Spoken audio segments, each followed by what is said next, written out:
Looney, madaming nakitang mali sa ginawa ni Jonas. Badang siya daw ang nagpabalik kay Looney. Matapos ang 9 na buwan, muling nagbabalik ang inaabangang episode ng Break It Down. Sa laban ni na Jonas at Badang, napansin ni Looney ang mga maling ginawa ni Jonas. Laki-laki mong palamunin. Okay na kami. Di ba?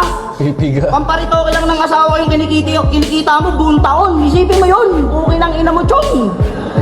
Ang inan to ang puta. Round 1 game. Doon niya. Ribatan lang pala. Doon ako natatawa minsan eh. Kung nagre-rebat ka ng marami. Tapos pag yung iba hindi nag-landing. Round 1 game. Minsan talagang mood killer siya eh. Para sa akin. Ewan ko lang kung sa'yo ba, pag nanonood ka, tapos pag hindi lumalanding yung mga rebuttals, para sa'yo ba nakakasira? Para sa'yo nakakasira siya ng round eh. So double-edged sword talaga yung rebat. Tsaka sinasama ko sa score yun eh, pag judging eh. Na kung gusto mong magpasikat, risk mo yan. Parang risk mo yan na iti-take mo na pag hindi yan nag-work, sira yung... Kasi para sa akin yung rebuttal, kasama yun sa opener ng round mo eh.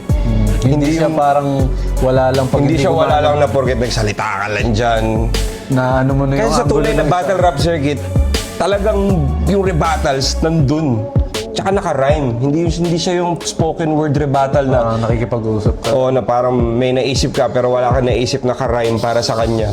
Babanggitin mo na lang. Di ba parang, okay, maganda siya na strategy, na technique para Makakuha ng reaction. makakuha ka ng reaction. Kung hindi ka nag-rebut, Mas maigi pa. mas maigi pa eh. Kung hindi nag-landing yung So rebuttal. nagiging double-edged sword siya eh, dahil pag maganda yung rebat mo, nakakuha ka kagad ng momentum una pa lang. Madadama yung rounds mo. Diba? Totoo. Kaya bago ako magsimula, pwede bang pakamay? Yo! Yo!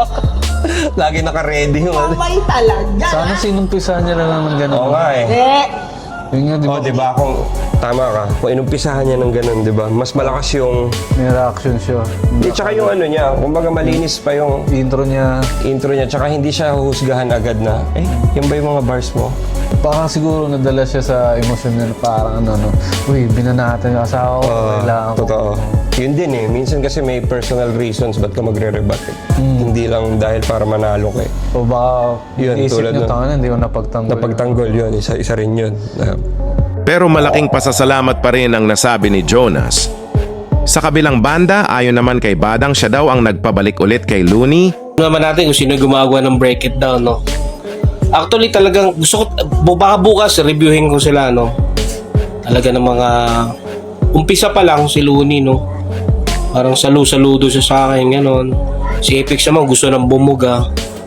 Pero parang nakokontrol siya ni Looney, no? Yun yung napapansin ko, eh.